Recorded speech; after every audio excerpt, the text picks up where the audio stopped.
뜻깊은 날이라 할 수 있습니다. 우선 오늘은 6.25 전쟁 발발 73주년이 3주기가 되는 날입니다. 역사를 잊은 민족에게 미래는 없다라는 말과 같이 이러한 날들을 우리 돌이켜 보면서 우리가 어디서부터 출발하여 오늘날 이곳까지 이르렀는가를 기억하며 상기하고 그것으로 교훈 삼아 우리의 미래를 다시 한번 점검하고 우리 마음을 굳건하게 해야 할 줄을 믿습니다. 또 오늘은 또 한 가지 중요한 의미가 있는 날입니다. 오늘은 우리가 여기 기쁨의 교회라는 우리 공동체로 우리 별개로 우리만 드리는 어찌 보면 마지막 오전 예배일 확률이 있습니다.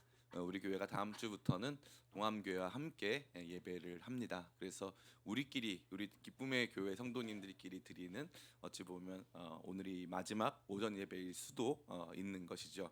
그러니까 오늘 제 마음 안에는 여러 가지 굉장히 많은 감정이 복합적으로 나타나고 있습니다. 그러한 가운데 제게 하나님께서 주신 감동은 다른 것이 아니었습니다. 마음에 이제 결단이 필요하다. 굳건한 마음이 필요하다. 우리가 과연 어디서부터 출발하여 어디로 갈 것인가? 우리 민족이 6.25라고 하는 그 전쟁을 통하여서 정말 마음을 강하게 먹고 출발하여 오늘 여기 선진국에 이른 것처럼 우리 기쁨의 교회가 이제 지나왔던 시간들을 돌이키고 생각하고 하나님의 은혜를 같이 기억하고 하나님께서 우리 가운데 원하시는 뜻이 어디에 있는가를 분명히 함으로 앞으로 미래에 하나님께서 사용하실 귀한 공동체로 나아가야 한다라고 하는 그 마음의 비장함이 오늘 제 마음속에 있었습니다. 그래서 오늘 이 말씀은 우리가 그동안 함께 나누던 사도행전 말씀이 아닌 마태복음 5장 1절 그것도 한 절 말씀으로 제 마음을 또 하나님께서 우리 가운데 주시는 하나님의 마음을 함께 느끼고 누리며 그 마음 안에서 하나 되는 시간 되기를 간절히 원합니다. 이 말씀은 매우 단순한 말씀이에요. 그것은 주님께서 저와 여러분 모두를 어떠한 존재로 바라보고 계시는가, 저와 여러분들에게 무엇을 요구하시는가, 마치 이 부모가 죽을 때 유언하듯이 마치 정말 중요한 메시지로 마지막 메시지를 전달하듯이 오늘 이 말씀은 제 마음 가운데 그렇게 엄청난 비중으로 엄청난 무게로 다가왔고 여러분과 꼭 이 말씀을 나누고자 했습니다. 그것은 다른 것이 아니라 따라해 볼까요? 예수님을 잘 믿자. 예, 예수님 잘 믿자. 어떠한 상황과 환경이 온다 할지라도 또 우리 자신이 어느 정도의 신앙생활의 시간들 또 신앙의 연수를 가지고 있다 할지라도 우리 안에 변하지 않고 흔들리지 말아야 할 것은 바로 예수님 잘 믿는 것입니다. 목사 잘 믿는 것 아니고 주변에 있는 내 영적인 멘토들을 잘 믿는 게 아니라 예수님 잘 믿는 것, 그리고 그 예수님께서 우리 가운데 요구하시는 그 길을 향하여 걸어가는 것, 그것이 주님께서 오늘 우리 기쁨의 교회 지난 2015년 1월 첫째 주부터 시작하여서 여기까지 오게 된 우리 기쁨의 교회 성도들에게 우리가 어느 곳에 어떠한 모습으로 어떠한 이름으로 존재하든지 간에 우리는 바로 이러한 존재로 주님께서 우리를 부르셨음을 기억하고 그러한 모습으로 날마다 우리 자신을 견고하게 세워갈 것을 저와 또 우리 저를 감동시키신 주님께서 우리 모두에게 이 말씀을 통해 주시는 줄 믿습니다. 아무쪼록 오늘 말씀 짧은 말씀 같이 나누는 가운데 여러분 안에 거룩한 마음의 결단, 주님 저 이제 제자로 살기를 원합니다. 제자로 되기를 원합니다 하는 그 복된 결단, 예수님 더 잘 믿기를 원합니다 하는 복된 결단이 샘솟듯 솟아나오는 귀한 시간 되시기를 예수님의 이름으로 축원합니다. 아멘. 오늘 이 말씀은 다시 한번 같이 읽어보면은 모든 것이 정리가 다 끝납니다. 이 말씀의 모든 상황과 그림을 우리가 함께 그릴 수 있는 줄 믿습니다. 함께 같이 읽습니다. 시작. 예수께서 무리를 보시고 아멘. 예수께서 무리를 보시고 산에 올라가 앉으시니 제자들이 나아온지라라고 하는 이 한 구절 말씀은 보시는 바와 같습니다. 그러나 언제나 그렇듯 하나님 말씀은 우리가 생각하는 그 이상의 가치와 의미를 가지고 있습니다. 이 말씀을 하나하나 생각해 보는 가운데서 이 말씀이 오늘을 살아가는 저와 여러분에게 어떠한 메시지를 던지고 있는가를 생각해 볼 필요가 있는 것입니다. 첫 번째 우리 적용 메시지로 생각해 볼 것은 첫 번째 같이 한번 읽어 볼까요? 시작. 예수님의 1차적 관심은 우리가 아니라 제자들에게 있습니다. 아멘. 오늘 말씀은 흥미롭게도 두 가지 그룹의 사람들의 모습을 보여주고 있습니다. 예수께서 무리를 보시며 예수께서 무리를 보시고 산에 올라가 앉으시니 제자들이 나왔다라고 되어 있는 거죠. 그러니까 예수님을 따르던 사람들 중에는 무리가 있었고 또 뭐가 있었다? 제자가 있었다는 거예요. 많은 사람들 예수님께서 병 고치시고 또 천국 말씀을 전파하시고 뭐 위로하시고 하는 이 모든 과정에서 예수님을 따르는 구름같이 많은 사람들이 있었다는 거예요. 무리들이 있었다는 거죠. 근데 흥미롭게도 이제 예수님께서 이 말씀을 시작하시면서 바로 제자들을 부르기 시작하셨다는 것입니다. 그래서 무리와 제자가 다르다는 거죠. 그럼 교회 안에도 무리가 있고 제자가 있을까요? 그렇습니다. 예수님을 따르는 모든 그룹 안에는 두 가지 종류의 사람들이 있다는 거예요. 하나는 무리들이 있습니다. 무리들은 일종의 팬, 우리로 치면은 이 BTS 아미 같은 존재들이에요. 제가 또 이걸 설교하고 나서 어떠한 공격을 받을지는 모르겠지만 예, 정말 이 즐거워하고 기뻐하고 뭐 그들을 따라가고 이번에도 보니까 BTS 10주년 돼서 여의도에서 불꽃놀이 하는데 한 20만 명 이상의 사람들 뭐 자체적으로는 70만 명이라고 하긴 하지만 한 20만 명 이상의 사람들이 BTS 10주년을 기뻐하면서 한국까지 다 와가지고 그 불꽃놀이에 참여하더라고요. 예수님을 따라가는 사람들 중에서도 그럴 수 있다는 거예요. 수십만 명의 사람들이 모여서 집회를 하고 아주 많은 사람들이 모여서 교회에 출석을 하지만 그 가운데 무리가 있고 제자들이 있다는 거죠. 이게 아주 흥미로운 것이 아닐 수 없는 것입니다. 놀랍게도 오늘 우리가 보게 된 마태복음 5장 1절의 이 제자라는 표현은 신약 성경 전체에서 최초로 등장하는 표현입니다.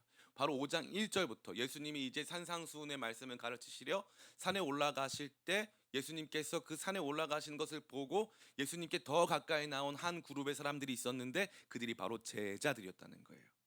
무리들은 이 제자들과 함께 예수님 앞으로 나아가지 않습니다. 무리들에게는 선이 있어요. 예수님을 따라가는 데 있어서 한계점이 있다는 거예요. 무리들은 예수님을 완전히 따라갈 마음은 아직은 없어요. 무리들은 뒤에 있어요. 그런데 제자들은 예수님 앞으로 나아갔다는 거죠. 이게 아주 흥미로운 것입니다. 마태복음 4장 23절부터 25절까지 말씀 우리 화면이 준비되어 있습니다. 같이 한번 읽어보겠습니다. 시작.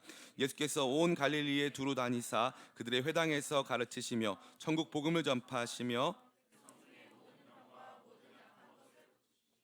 그의 소문이 온 수리아에 퍼진지라. 사람들이 모든 앓는 자, 곧 각종 병에 걸려서 고통하는 자, 간질하는 자, 중풍병자들을 데려오니 그들을 고치시더라. 갈릴리와 데가볼리와 예루살렘과 유대와 요단강 건너편에서 수많은 무리가 따르니라. 아멘. 이 말씀을 왜 읽었을까요? 이 말씀은 오늘 본문 말씀 바로 직전에 등장하는 말씀입니다. 다시 말해서 예수님께서 이제 산상수훈의 말씀을 가르치시기 직전 혹은 산상수훈의 말씀을 가르치시려고 했을 때의 부대 상황은 예수님께 대한 엄청난 팬덤이 형성되고 수많은 사람들이 예수님을 따르기 시작했다는 것입니다. 그럼 예수님께서 그 무리들을 상대로 티셔츠도 팔고 나사렛 예수 티셔츠도 팔고 굿즈도 팔고 예수님 콘서트도 하고 하면 될 텐데 예수님의 관심이 어디 있었어요? 예수님의 관심은 예수님은 산으로 올라가시는 거예요. 사람들을 모아서 산으로 올라가는 게 정상이에요. 산에서 내려오는 게 정상이에요. 내려오는 게 정상이죠. 사람들이 있는 곳으로 내려와야 돼요. 근데 예수님은 어떻게 합니까? 올라가세요. 예수님은 올라가세요. 무리들이 있는 데서 예수님께서는 조금씩 산으로 또 올라가신다는 거예요. 조금 더 높은 곳으로, 조금 더 높은 곳으로 예수님은 올라오신다는 거죠. 근데 그 올라오시는 예수님 앞에 무리가 아닌 구별점은 없어요. 누가 무리고 누가 제자인지는 몰라요. 그러나 나는 예수님을 따르겠습니다라고 고백하고 있는 사람들이 예수님 가까이 올라오고 있다는 거예요. 이게 아주 흥미로운 거예요. 교회, 좋은 교회의 모습은 무리가 많은 교회일까요? 아니면 제자가 많은 교회일까요? 제자가 많은 교회죠. 무리가 아무리 많아도 소용이 없어요. 소용이 없어요. 어떤 목사님 아주 이 큰 교회 담임하시는 목사님 만났어요. 그 큰 교회 하는 목사님들끼리는 좀 이렇게 뭔가 이 숫자에 대한 그런 어떤 자부심과 좀 이렇게 서로 간의 라이벌 의식이 좀 있더라고요. 그래서 어떤 목사님이 한 8천 명 정도 모이는 교회 목사님이 15,000명, 2만 명 교회는 모이는 교회 목사님한테 전화해가지고 그랬대요. 목사님이 8천 명 정도 모이는 너무 힘들다 그랬대요. 그러니까 2만 명 모이는 목사님이 10,000명 밑엔 말하지 마 이랬다는 거예요. 만 명 밑에 말하지 마. 자존심이 너무 상하셨대요 그 목사님이. 속상했대요.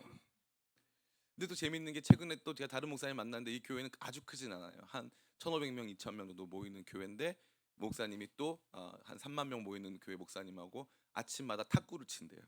아침마다 탁구를 치는 아주 친한 목사님인데 맨날 시비를 건대요. 3만 명 중에 예수님 제자 몇 명이냐고.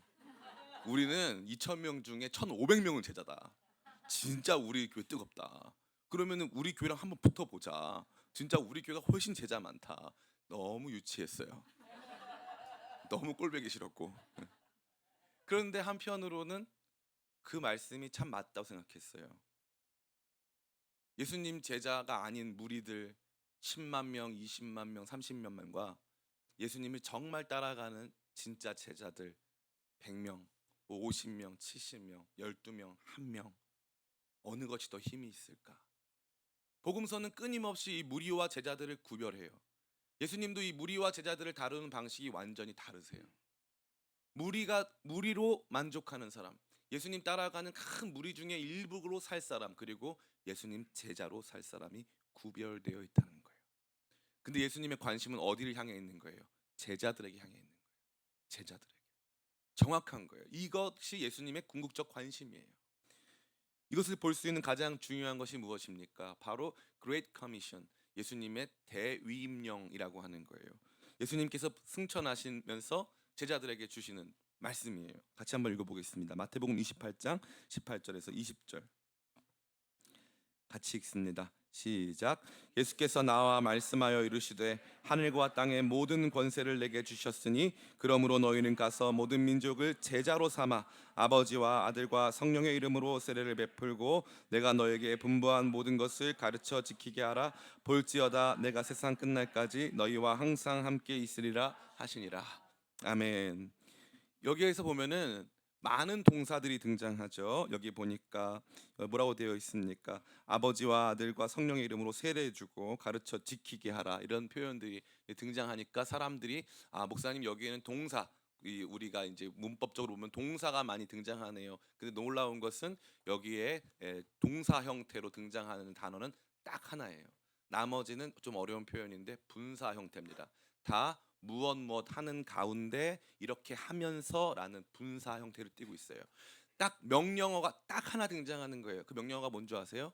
제자 삼아. 제자 삼아. 제자 삼아. 제자를 삼는 과정에서 가르치고 세례 주라 이 말이에요. 땅 끝까지 가라. 가라. 그리고 제자 삼아라. 이게 핵심이에요. 그럼 예수님이 왜 제자들에게 가서 무리를 만들어라, 큰 그룹의 사람들을 만들어라 하지 않으시고 제자를 삼으라고 했을까요? 예수님의 관심은 궁극적으로 제자애들에게 있기 때문이에요. 이 참 재밌죠. 제자는 완벽한 존재의 사람들이 아니에요. 그런데 적어도 예수님의 팬덤 그 이상의 사람들이에요.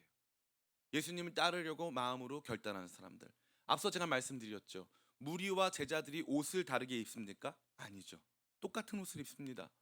무리와 제자들이 다르게 생겼을까요? 그렇지 않죠. 무리와 제자들이 출신 성분이 다릅니까? 전혀 그렇지 않죠. 출신 성분도 비슷하고 외모도 비슷하고 같은 언어를 쓰고 같은 옷을 입고 같은 밥을 먹는 사람들이에요. 그런데 어떤 사람들은 예수님의 제자들로서 예수님과 더 가까이 나아가고자 하는 마음을 갖고 있다는 거죠. 진짜 교회의 어떠한 퀄리티, 그 교회가 갖고 있는 그런 모습과 건전성, 건강함의 핵심은 그 교회에 얼마나 많은 예수님을 따라가는 제자들이 있는가 하는 것이고, 주님의 궁극적 관심은 오늘 우리가 이 말씀, 다시 말해 예수님의 대위임령을 통해서 본 것 같이 땅끝까지 가서 제자를 삼아라. 제자를 삼아라. 제자들을 삼는 것이 예수님의 최종적인 명령이었다면 이것이 예수님의 궁극적 관심사였음을 우리는 알 수 있는 것이에요. 수많은 사람들을 향해서 우리가 봉사활동을 하고 누군가에게 이 빵으로 복음을 전하고 누군가를 긴급 구호해서 그들이 당장 삶을 영위할 수 있도록 돕는 일들, 교회가 해야 되는 일이 맞죠. 그러나 예수님께서 궁극적으로 최종적으로 또 가장 중요하게 우리 예수님의 제자된 우리 가운데 요청하신 것은 예수님의 제자로 삼으라 이 말이에요. 제가 목회 지난 2015년에 개척해서 지금까지 오는 가운데 저는 사실 우리 교회의 목회 방향을 훈련 목회로 잡진 않았어요. 왜냐하면 저는 그 당시 우리 한국 교회가 굉장히 피로감 속에 있었어요. 많은 교회들이 훈련을 하고 주일날 매일 교회 나오고 매일 주일날이 아니라 평일날까지 매일 교회 나오고 교회에서 여러 가지 하는 프로그램들 다 이수하고 무슨 교육 다 받고 하는 과정이 저를 비롯하여서 그 당시에 이제 많은 사람들에게 피로감을 줬어요. 제가 섬기던 어떤 교회에서는 교회 표어가 있었는데 온 성도들이 같이 외치는 교회 표어가 나가 놀아라였어요. 이제 교회 좀 그만 오고 나가 놀아라. 밖에 나가서 세상 속에서 빛과 소금으로 살아가라. 밖에 나가서 이 사회를 변화시켜라. 그 구호를 외치던 교회에서 제가 왔어요. 근데 놀랍게 그런 교회가 잘 됐어요. 1년에 1,000명씩 부흥했어요. 사람들이 막 모여들었어요. 지금도 잘 돼요. 그 교회를 하나를 쪼갰더니 각 교회마다 2,000명, 3,000명씩 막 부흥해요. 그러니까 저에게 제가 배웠던 교회는 그러한 교회였어요. 훈련, 교육, 뜨거움, 열정, 치열함 이런 것과는 거리가 먼 세련되고 똑똑한 사람들이 모여서 일주일에 한 번씩 하나님의 말씀 섭취하면서 또 삶 속에서 그 말씀 이뤄가려고 적당히 애쓰면서 살아가는 근사한 사람들의 모임이 저는 교회라고 생각했어요. 그런데 제가 말씀을 읽어보니까 아니에요. 예수님의 관심은 제자에게 있는 거예요. 제자는 예수님과 함께 뒹굴고 예수님의 말씀 듣고 예수님께 훈련받아요. 예수님 앞에서 때때로는 부끄러운 모습도 다 보여드려야 돼요. 그럼에도 불구하고 예수님의 관심은 무리가 아닌 제자들에게 있는 거예요. 얼마나 많은 무리가 나를 따라오느냐 예수님 관심 없어요. 예수님의 관심은 제자들에게 있는 거예요. 그 예수님 우리에게 말씀하시는 거예요. 제자 삼으라. 바로 그 견지에서 우리 교회 또 우리 자신을 비춰본다면 과연 우리는 그 말씀 앞에 자유로울 수 있을까요? 우리 교회에 얼마나 많은 예수님의 제자가 있을까요? 무리를 넘어서 예수님을 따르고 그분께 가까이 나가려고 하는 사람들. 예수님께서 산 위에 올라가실 때 우리도 그 산 위로 나아가 예수님의 말씀 앞에 서려고 하는 사람들. 예수님 아마 제가 생각했을 때 어떤 교회가 있는데 그 교회에서 이제 분당 우리 교회 이찬수 목사님을 모시고 집회를 했대요. 집회를 하니까 원래 평상시에 주일날 오는 성도가 그 교회가 2,000명이 오는데 이찬수 목사님 모시고 집회를 하니까 500명이 왔대요. 저한테 하시는 말씀이 이제는 그런 집회도 안 된다는 거예요. 그럼 제가 조심스럽게 상상해 봤어요. 우리 교회에 예수님을 모시고 부흥 집회를 하면 몇 명이 올까? 평일날 목금토로 해가지고 목요일 8시, 금요일 8시, 토요일 6시, 뭐 7시 정도로 예수님 초청 부흥 집회를 한다고 생각해 본 거예요. 그러니까 우리 교회 모든 성도가 다 올까를 고민해 봤는데 우리의 모든 예배는 예수님 초청하는 예배잖아요. 예수님 초청 부흥 집회를 해도 제 담임 목사지만 모든 성도가 다 올 것 같지는 않아요. 왜냐하면 목요일 날은 회사 끝나고 오면은 좀 힘들잖아요. 그리고 금요일 날은 불금 약속 있잖아. 토요일 날 날씨 좋고 이러면은 바로 다 어디 가잖아요. 그러니까 예수님 모셔서 부흥 집회해도 모든 사람이 다 올 것이라는 확신이 저 자신에게도 없어요. 저는 이 말씀을 여러분 정죄하려고 드리는 말씀이 아니에요. 저도 제가 일반적인 사회생활을 했다면 아마 교회에서 예수님 초청 부흥 집회에도 그때 어떤 상황이냐에 따라서 굉장히 갈등했을 것 같더라고요. 너무 흥미롭죠. 교회에는 무리가 있고 제자가 있어요. 그냥 예수님 어디 가시네 하면서 슬슬 따라가고 적당히 선을 긋고 예수님께서 십자가 지실 때 정도 되면은 어느샌가 예수님 십자가에 못 박으라고 외치고 있는 교회 안에는 무리가 있고 진짜 그 예수님을 끝까지 따라가려고 힘쓰는 제자들이 있는 것입니다. 사랑하는 성도 여러분, 예수님의 궁극적 관심은 바로 이 제자들에게 있다라고 하는 사실을 결코 잊지 않으시기를 축복합니다. 우리 기쁨의 교회 지난 2015년부터 이어왔던 이 역사 속에서 밝고 좋은 것도 있지만 어둡고 또 저 자신의 실수를 보여줬던 많은 시간들이 있어요. 근데 저 자신이 다시 목회하라고 한다면 저는 다른 목회가 아니라 진짜 예수님의 제자들을 키우는 목회로 바꾸고 싶어요. 그래서 우리 교회 사이즈를 당장 작다 할지라도 진짜 예수님을 정말로 사랑하는 사람들, 예수님 제자들 많은 그런 공동체를 만들 수만 있다면 모든 시간을 다시 뒤돌려도 아무런 상관이 없을 것 같아요. 예수님의 관심은 무리가 아니라 제자들에게 있습니다. 예수님의 관심이 거기 있다면, 그리고 여러분이 예수님께 진짜 관심이 있다면, 우리 모두는 이 제자라고 하는 이 개념 안에서 함께 만나 이 제자됨이 무엇인가를 깊이 고민하고 이 제자됨을 우리 삶 속에 온전히 이루기 위해 힘써야 할 줄을 믿습니다. 예수님의 관심은 무리가 아니라 제자들에게 있는 것입니다. 두 번째, 그렇다면 제자들은 무엇하는 사람입니까? 우리 같이 한번 읽어볼까요? 시작.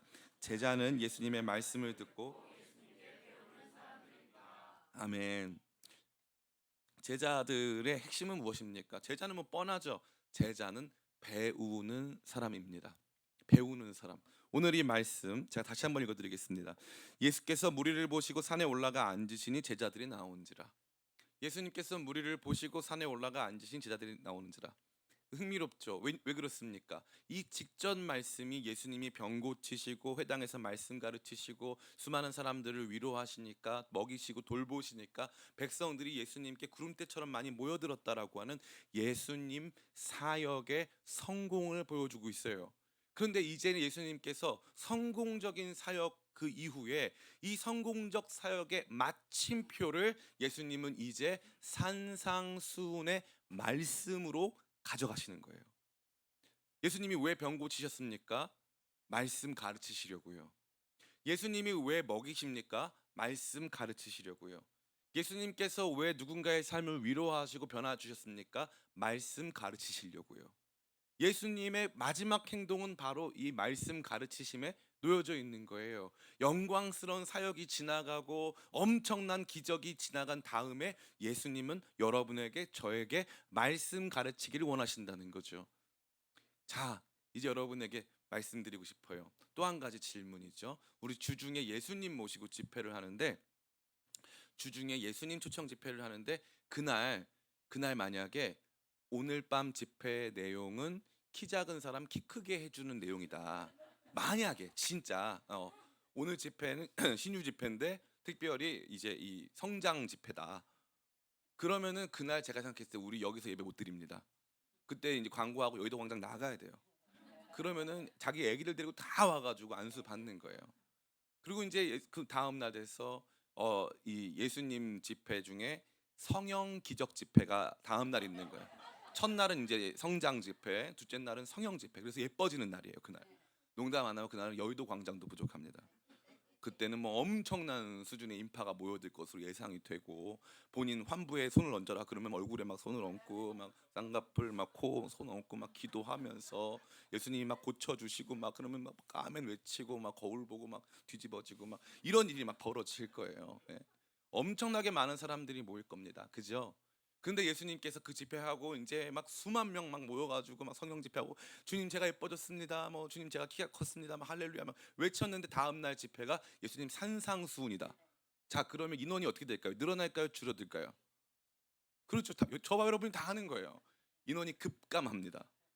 그럼 어디서 모이면 되냐면 우리 여의도 집회에서 하던, 여의도 광장에서 하던 집회를 기쁨의 교회 와서 해도 될 것 같아요. 배움이에요, 배움. 사람들은 예수님께 배움을 기대하지 않습니다. 예수님을 이용하려고 하지 예수님께 배우고 싶어 하지 않아요. 주님, 하나님 나라에 대해서 가르쳐 주세요. 배우기를 원해요. 주의 말씀 듣기 원해요. 진짜 이 땅에서 무엇이 옳은지 그른지 알기 원해요. 주 말씀 진짜 배우고 싶어요. 말씀이면 충분합니다. 이러한 마음의 고백을 갖는 사람들이 제자들이에요. 제자들이 주님 앞에 나아갈 때는 이 제자들은 앞선 사람들, 다시 말해서 귀신 들린 자, 이 장애를 입은 자, 고통하는 자, 병 걸린 자, 마음에 상처받은 자, 억울한 자, 이런 사람들이 예수님께 나오다가 제자들에게는 그러한 문제는 없어요. 제자들은 그저 예수님께 배우러 가는 거예요. 예수님 말씀 들으러 가는 거예요. 이 배움이라는 건 너무너무 중요합니다. 사람은 언제까지 배울까요? 사람은 죽는 날까지 배워요. 죽는 날까지 배우는 거예요. 그러면 시간이 가면 갈수록 더 잘 배우려고 할까요? 아니면 더 안 배우려고 할까요? 더 안 배우려고 해요. 우리의 죄된 모습이 끊임없이 우리에 나타나서 안 배우려고 해요. 주님의 말씀이 뭐라고 말씀하시더라도 내가 살아왔던 삶이 더 중요한 거예요. 안 배우고 싶은 거예요. 말씀이 안 들어와요. 그래서 어떤 교회 보니까 제자 훈련을 해도 뭐 50세 미만만 받고 50세 이상 안 받는다고 하더라고요. 안 배우고 싶은 거예요. 하나님 말씀, 예수님을 통해서 우리가 진짜 알아야 될 세상의 본질, 우리의 삶의 진짜 중요한 의미에 대해서는 안 배우고 싶어 하는 사람들이 너무나 많다는 거죠. 제자는 왜 부르셨어요? 예수님께서 가르치시려고요. 예수님께서 가르치시고 말씀하시고 그 말씀 안에서 치열하게 씨름하면서 예수님께서 원하시는 모습으로 아름답게 빚어지기 위해서 부름받은 존재가 제자예요. 그러니까 내가 살아왔던 삶, 내가 아는 거, 내가 옳다고 믿고 있는 신념, 체계, 이 모든 것들을 내려놓고 예수님께 나아가 그분의 말씀이 나를 완전히 포메이션, 나를 완전히 형성시키고 나를 완전히 변화시키도록 나는 주님께 내 삶의 지식으로부터 내 삶의 모든 삶의 패턴을 주님께 맡겨드리겠다라고 하는 결단과 각오를 가지고 나온 사람들이 바로 제자라는 거죠. 제가 뭐라고 말씀드렸습니까? 한 교회의 퀄리티, 한 교회가 얼마나 건강한 교회냐를 판단하는 데 있어서는 바로 그 교회가 얼마나 많은 사람들이 회집하여 노래 부르고 같이 놀고 있느냐가 아니라 그 교회 안에 진짜 제자가 되어 예수님 말씀을 진짜 배우고 싶어 하는 사람들이 몇 명인가? 얼마나 많은 사람들이 예수님 앞으로 나아가 예수님이 원하시는 모습으로 내 삶이 변화되기를 원하는가가 그 교회의 건강성, 그 교회가 가지고 있는 건전성을 보여주는 지표다라고 감히 저는 말씀드릴 수 있는 것입니다. 사랑하는 성도 여러분, 여러분 언제 마지막으로 배우셨습니까?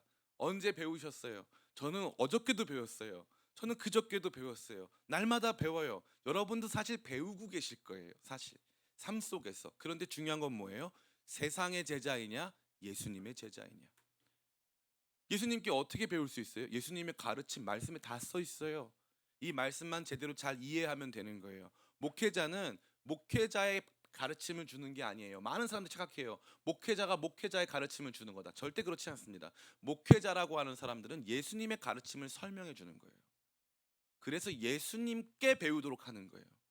아, 예수님의 말씀이 이거네. 그래서 목사님이 바뀌어요. A 목사에서 B 목사로 바뀌어요. 근데 원래 어때야 되냐면 A 목사에서 B 목사로 바뀌면 문제가 생겨야 돼요, 안 생겨야 돼요? 안 생겨야 되는 거예요. 왜요? 다 예수님의 말씀 가르치는 거잖아요. 근데 실제적으로는 어떻게 돼요? 문제가 많이 생겨요.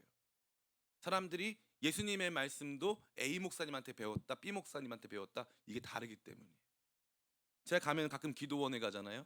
기도원에 가면은 많은 사람들이 와가지고 이렇게 서로 우리는 한국 사람들은 그래도 밥 먹을 때 혼자 먹고 이러면 가만히 두진 않잖아요. 그래서 가만히 밥 먹고 있으면은 아이고 젊으신 분인데 기도할 일이 많으신가 봐요. 그래서 저는 뭐 이렇게 뭐 저한테 들려오기는 젊으신 분이 죄가 많으신가 봐요 이렇게 들려요. 그래서 기도할 일이 많으신가 봐요. 그래서 아, 기도할 일이 좀 많아서 올라왔습니다. 그러면 꼭 그 특징이 있어요. 10,000명 이상 대형 교회 성도님들은 어디 교회에서 왔냐고 꼭 물어봐요.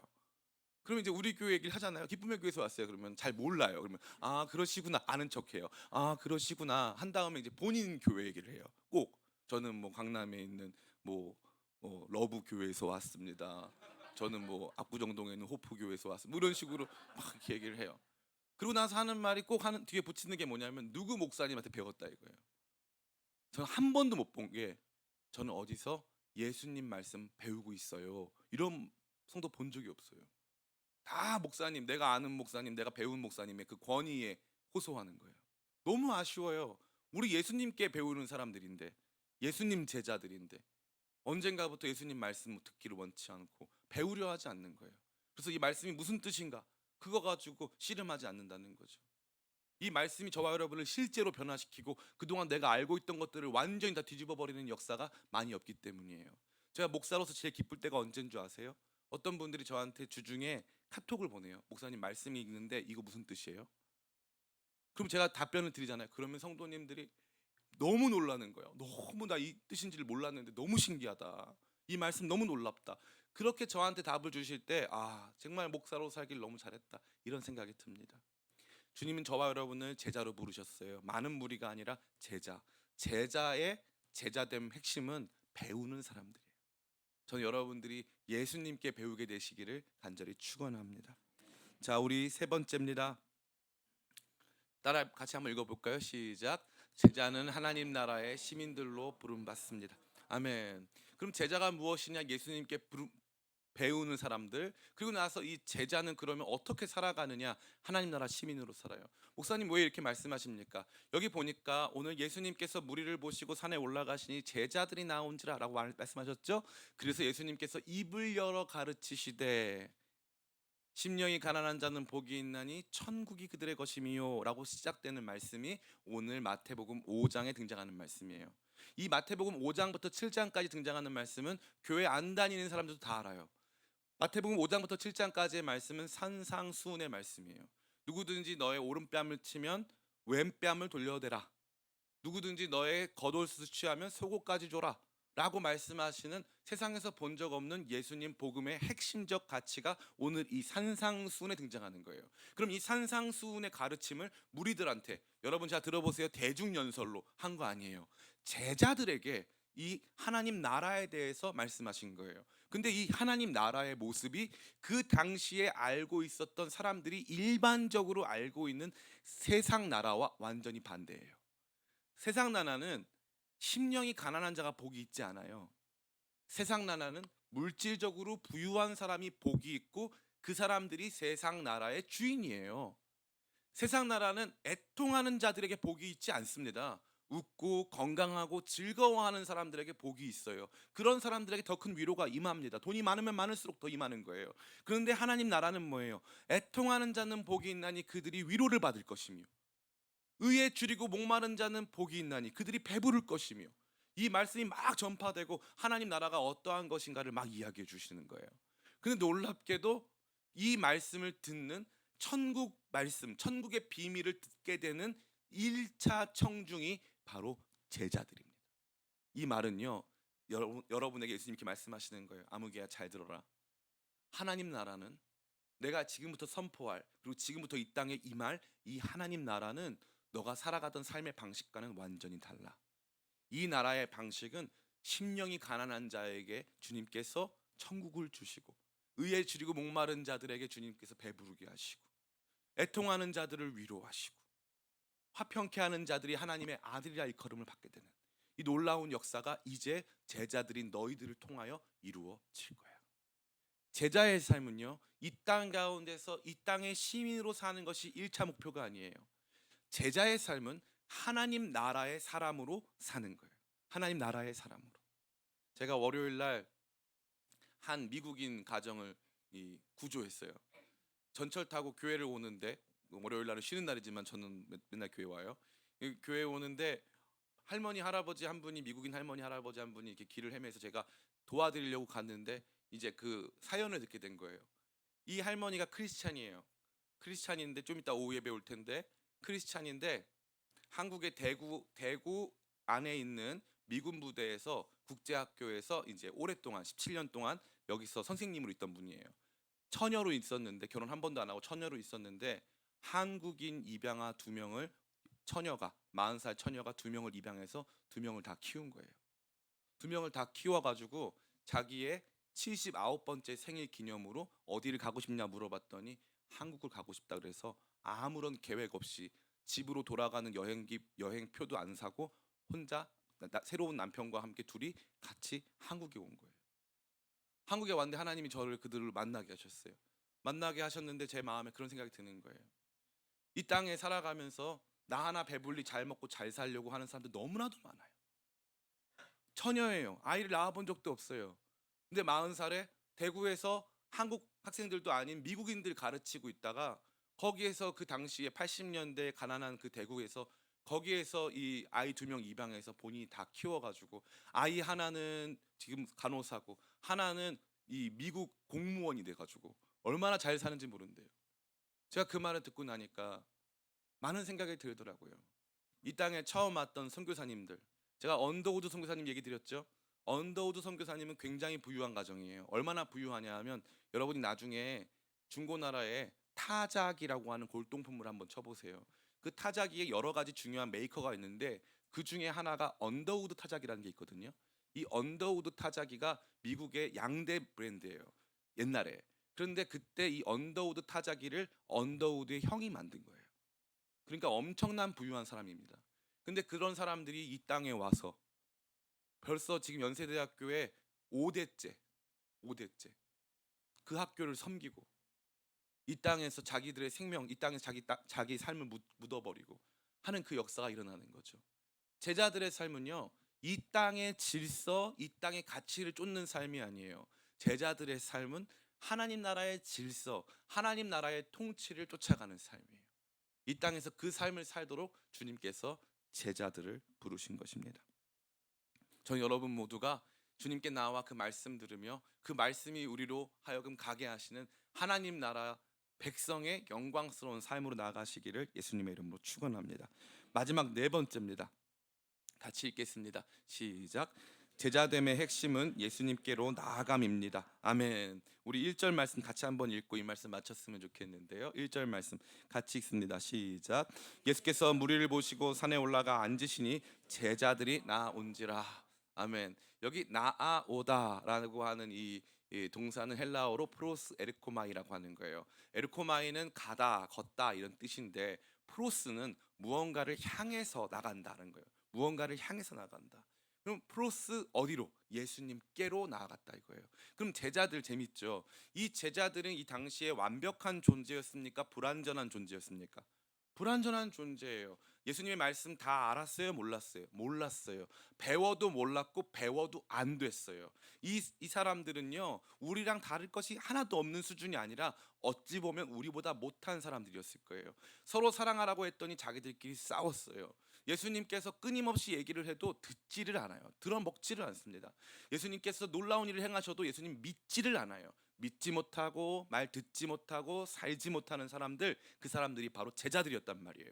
근데 이 제자들이 보여주는 첫 번째 행동, 오늘 제가 말씀드렸잖아요. 마태복음 5장 1절이 신약 성경 전체에서 제자라는 단어를 처음 쓴 이 절입니다. 근데 그 가운데서 이 제자들이 보여준 모습은 행동은 딱 하나예요. 나아감이에요. 예수님께로 한 걸음 더 나아감. 완전하지 않았어요. 나아갔더니 어떻게 했어요? 예수님이 밀치셨어요? 아니요. 예수님 바다는 주셨어요. 바다는 줬는데 예수님이 중간중간에 많이 열폭하셨어요. 야, 니는 진짜 보통 애들이 아니구나 이러시면서 예수님께서 많이 열폭하셨어요. 근데 어떻게 하는 거예요? 그래도 또 나아가고 또 나아가고 또 나아가는 거예요. 이게 참 재밌는 거예요. 제자됨은 이거예요. 목사님, 저 해보니까 안 돼요.